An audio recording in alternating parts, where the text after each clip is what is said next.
Africa के जंगल में टुनटुनी चिड़िया अपनी मम्मी पापा के साथ रहती थी। टुनटुनी अपने माता पिता की लाडली थी, लेकिन टुनटुनी की माँ को एक गंभीर बीमारी लग गई थी, जिसके चलते एक दिन वो मर जाती है। बापू, माँ मर गई। अब मेरा क्या होगा बापू? माँ मुझे छोड़कर क्यों चली गई? अब मुझे कौन प्यार करेगा? माँ तुम लौट आओ माँ। बापू, ऐसी मुझसे क्या गलती हो गई जो माँ मुझे छोड़कर चली गई? मत रो टुनटुनी, मत रो। मैं हूँ ना, मैं तेरा ख्याल रखूंगा। वो देख, तेरी माँ तारा बनकर तुझे देख रही है। सुबह से तूने कुछ नहीं खाया। बेटा कुछ खा ले। नहीं बापू, मुझे भूख नहीं है। तब तक आप लोग कमेंट पे बताएं 45 into 7 कितने होते हैं। इस तरह टुनटुनी दिन रात रोती रहती है। एक दिन कालू कौवा नदी पर अपने दोस्त से मिलता है। क्या करूं दोस्त, कुछ समझ में नहीं आ रहा है। जब से टुनटुनी की माँ मरी है, उसने तो खाना पीना हंसना बोलना सब छोड़ दिया है। बस दिन रात रोती ही रहती है। तू मेरी बात मान कालू, दूसरी शादी कर ले, सब ठीक हो जाएगा। उसको माँ का प्यार देने वाली मिल जाएगी। इस तरह दोस्त की बात मानकर कालू को वो दूसरी शादी कर लेता है। समय बीतने लगता है। एक दिन कालू अपनी नई पत्नी पिंकी को पैसे देते हुए कहता है, ये लो तनख्वाह के पैसे, इसे संभाल कर रख दो। कल बिटिया के स्कूल की फीस भरनी है। क्या टुनटुनी की स्कूल की फीस भरनी है? मैं कहती हूँ उसे ज्यादा पढ़ाने लिखाने की क्या जरूरत है? उसे पढ़ाने की कोई जरूरत नहीं। घर में रहे और घर के काम करे। तुम कैसी बातें कर रही हो पिंकी? अभी उसकी उम्र ही क्या है? इस उम्र में उसे स्कूल न भेजकर तुम उससे घर का कामकाज करवाना चाहती हो? अगर वो पढ़ेगी लिखेगी नहीं तो आने वाले समय का सामना कैसे करेगी? तुम्हें जो करना है करो, मैं तो वही करूँगी जो मुझे करना है। पिंकी चिड़िया अपनी माँ को बुलाती है और सारे पैसों को शॉपिंग में उड़ा डालती है। अगले दिन कालू पिंकी से पैसे मांगता है। पिंकी, अरे ओ पिंकी, कल जो तुम्हें पैसे रखने को दिए थे, जल्दी से लाकर मुझे दो। टुनटुनी की स्कूल की फीस जमा करनी है। टुनटुनी की फीस जमा करते हुए मैं जंगल चला जाऊंगा। पैसे? कौन से पैसे? कैसे पैसे? मेरा भी खर्चा है। मैंने सारे पैसे खर्च कर दिए। ये तुमने क्या किया पिंकी? वो पैसे टुनटुनी की फीस के लिए मैंने तुम्हें दिए थे। पिंकी नहीं चाहती थी कि उसकी सौतेली बेटी टुनटुनी आगे बढ़े। एक दिन टुनटुनी अपने घोंसले में बैठी अपनी माँ की तस्वीर देख रही थी। यहाँ बैठकर क्या कर रही हो बिटिया? पिताजी, आज माँ की बहुत याद आ रही है। बिटिया, ये लो दुर्गा माँ की तस्वीर। आज से तुम इनको ही याद करना, ये तुम्हारे हर दुख को दूर करेंगी। ठीक है पिताजी, आज के बाद से मैं दुर्गा माँ को ही अपनी माँ समझूंगी और इनकी भक्ति करूंगी।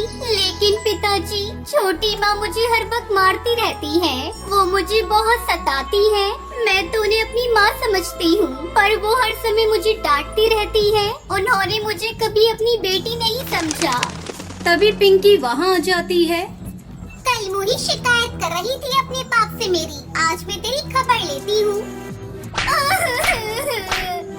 छोटी माँ मत मारो, मत मारो छोटी माँ, मुझे चोट लगती है।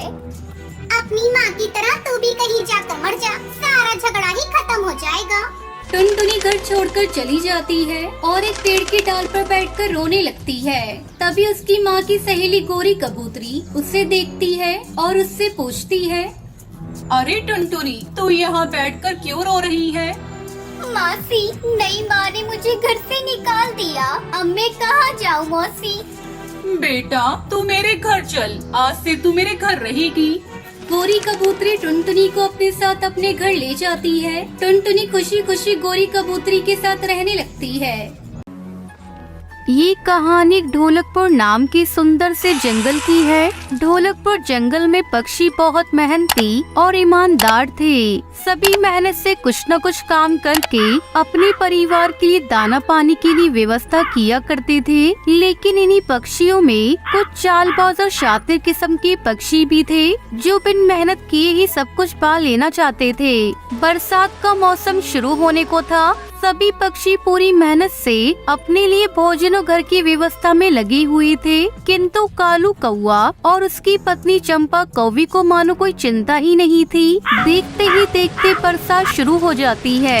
एक दिन चंपा कौवी कालू कौवे से कहती है, सुनिए जी, बहुत हो गया आपका आलस। 3 दिन हो गए हैं और ये बारिश तो रुकने का नाम ही नहीं ले रही है। अब मुझसे और भूखा नहीं रहा जाएगा। आप जाइए और मेरे लिए कुछ अच्छा सा खाने के लिए लेकर आइए। अरे क्या बात है, आज सवेरे सवेरे क्यों नाराज हो रही हो? अरे तुम्हें पता है ना, मैं अपनी पत्नी को कभी नाराज नहीं कर सकता। मैं तुमसे इतना प्रेम जो करता हूँ। अरे जाइए जी जाइए, बातें बनाना तो कोई आपसे सीखे। और आज आपकी इन चिकनी चुपड़ी बातों में मेरा पेट नहीं भरने वाला। आप अभी जाइए और मेरे लिए कुछ अच्छा स्वादिष्ट सा लेकर आइएगा। मेरा तो भूख के मारे सर ही चकरा रहा है। और हाँ, एक बात याद रखना, अगर आज कुछ खाने को नहीं लाए ना तो मैं भी अपने मायके चली जाऊंगी। फिर मेरे दोनों भाइयों से निपटने को आप तैयार रहना। अपने सालों के बारे में सोचकर कालू कौवे के पसीने छूट जाते हैं। अरे मेरी प्यारी चंपा, अगर तुम्हें भूख लगी थी तो पहले ही बता देती पगली। है अपने भाइयों को बीच में क्यों लेकर आ रही हो? चंपा के भाइयों से डर के कालू कौवा बुझे मन से भोजन की तलाश में निकल पड़ता है। न जाने किस मनहूस घड़ी में मैंने इस चंपा से शादी कर ली। अरे जिस दिन से शादी हुई है मेरा तो आराम ही दुश्वार हो गया है। ये चंपा खुद तो कोई काम करती नहीं है, जब देखो अपने भाइयों का डर दिखाकर मुझे परेशान करती रहती है। अरे अब खराब मौसम के बीच कहाँ से स्वादिष्ट भोजन ला कर दूं? कालू कौवा यूं ही अपने ख्यालों में खोया हुआ उड़ा जा रहा था कि तभी उसे हरी तोती का घोंसला दिखाई पड़ता है। अरे हरी तोती बहन, क्या हाल है आपके? बहुत खुश दिखाई पड़ रही हो। खुश हो भी क्यों ना, ये सबसे अच्छा मौसम जो है। लेकिन ऐसे मौसम में हमारे जैसे पक्षियों को भारी दिक्कत होती है। क्यों, क्या हुआ भाई? कोई परेशानी है क्या? हाँ हरी तोती बहन, बहुत परेशानी में हूँ। पहले तो कई दिन की लगातार बारिश के कारण मेरा घोंसला चटक गया। ऊपर से बारिश में भीगने के कारण तुम्हारी चंपा भाभी की तबीयत बिगड़ गई है। बस उसके लिए भोजन तलाशने के लिए ही निकला था। कालू कौवे की झूठी बातों को सच समझकर हरी तोती अपने घोंसले में रखी मीठी आम कालू को दे देती है। परेशान ना होना कालू भाई, चंपा भाभी का अच्छे से ध्यान रखना। आप ये आम उनके लिए लेते जाइए, वो जल्द ही ठीक हो जाएगी। हरी तोती से आम लेकर कालू अपनी चालाकी पर मनी मन खुश होता हुआ वहाँ से अपने घोंसले की ओर उड़ जाता है। अरे वाह कालू, आज तो इतना स्वादिष्ट फल खाकर मजा ही आ गया। अब तुम साफ साफ सुन लो, मैं एक दिन भी भूखी सोने वाली नहीं हूँ। मुझे रोज ऐसा ही स्वादिष्ट भोजन चाहिए। अब तुम इसके लिए चाहे आज की तरह झूठ बोलो, चोरी करो या डाका डालो, मुझे कोई मतलब नहीं। चंपा कौवे की बात कालू के घोंसले के पास से गुजर रही हरी तोती सुन लेती है और वो आगे से कभी भी कालू की मदद न करने का प्रण ले लेती है। अगले दिन फिर से कालू कौवा भोजन की तलाश में निकलता है। हरी तोती से देखकर ही दरवाजा बंद कर लेती है। कालू कौवा परेशान होकर भोजन के लिए आगे बढ़ जाता है। कुछ दूर जाने पर कालू कौवे को टुनटुनी चिड़िया का घोंसला दिखाई देता है। अरे ये तो टुनटुनी का घोंसला है। ये तो वही ढाबे वाली चिड़िया है जो स्वादिष्ट देसी घी के पराठे बनाकर बेचती है। अरे आज तो इसके ढाबे से ही स्वादिष्ट भोजन चुराकर काम चला लूंगा। मेरे मुंह में तो सोचकर ही पानी आ रहा है। कालू टुनटुनी के ढाबे से पराठे चुराने का विचार कर रहा होता है, तभी उसकी नजर टुनटुनी के घोंसले में रखी हुई उसके अंडे पर पड़ जाती है। अरे आज तो लगता है दिन ही बन गया। अरे कितने दिनों से कोई अंडा नहीं चखा है। आज अगर ये अंडा मैं चंपा के लिए ले गया ना तो वो खुशी हो जाएगी और ये बेचारी वहाँ ढाबे में पराठे ही बनाती रह जाएगी। इतना सोचकर कालू कौवा दाएं बाएं देखता है और मौका पाकर टुनटुनी का अंडा उठाकर ले जाता है। उस दिन चंपा और कालू मिलकर टुनटुनी के अंडे को खा जाते हैं। ना जाने किसने मेरा अंडा उठा लिया है। मैं तो दिन रात मेहनत करके ढाबे में सबके लिए खाना बनाकर बेचती हूँ। ना जाने किसने अंडे को अकेला पाकर उसका शिकार कर लिया।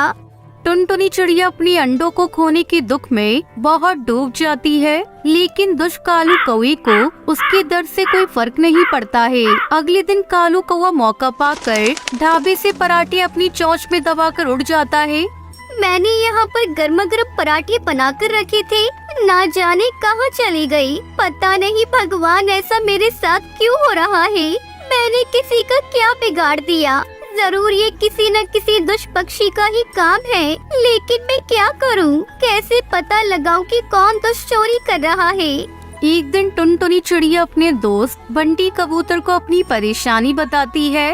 बंटी, ना जाने मुझसे क्या भूल हो गई है। पहले तो मेरा अंडा गायब हो गया और इसके बाद हर रोज मेरे ढाबे से पका हुआ भोजन गायब हो जाता है। टुनटुनी की बात सुनकर बंटी कबूतर कहता है, देखो टुनटुनी, ये दुष्ट पक्षी जो भी है उसे पकड़ने का एक बहुत ही अच्छा उपाय मैं तुम्हें सुझाता हूँ। तुम बस मैं कहूँ वैसा ही करती जाओ। बंटी कबूतर से दवाई की पुड़िया लेकर टुनटुनी चिड़िया अपने घर चली जाती है। अगले दिन टुनटुनी चिड़िया पराठे बनाने के आटे में बंटी कबूतर की दी हुई दवा मिला देती है और नरम नरम स्वादिष्ट देसी घी की पराठे बनाकर रसोई घर में रखकर जानबूझकर वहाँ से बाहर निकल जाती है। कुछ ही देर में कालू कौवा आता है और पराठे उठाकर अपने घोंसले की ओर उड़ जाता है। कुछ देर बाद, अरे मर गया, अरे मर गया, अरे आज तो लगता है दर्द से मेरी जान ही निकल जाएगी। चंपा कुछ करो, अरे कोई जल्दी से बंटी वैद्य को बुलाओ, नहीं तो मेरा दम निकल जाएगा। अरे जल्दी करो। और ठूस ठूस कर खाओ। खाते समय अपने पेट का तो ध्यान रखना चाहिए था ना। अब भुग तो। हाँ, अरे भाग्यवान जल्दी से वैद्य जी को बुलाओ, अरे नहीं तो सच में आज दर्द से मेरी जान चली जाएगी, जल्दी बुलाओ। इससे पहले कि चंपा कौवे वैद्य बंटी कबूतर को बुलाकर लाती, चंपा कौवे भी पेट पकड़कर वहीं गिर पड़ती है। हाय कोई बचाओ, न जाने आज इन पराठों में तुम क्या मिलाकर लाए हो। आज तो लगता है दर्द के मारे मेरा पेट ही फट जाएगा। चंपा कौवे और कालू कौवे के रोने और चिल्लाने की आवाज सुनकर जंगल के पक्षी वहाँ जमा हो जाते हैं। तभी बंटी कबूतर और टुनटुनी चिड़िया भी वहाँ आ जाते हैं।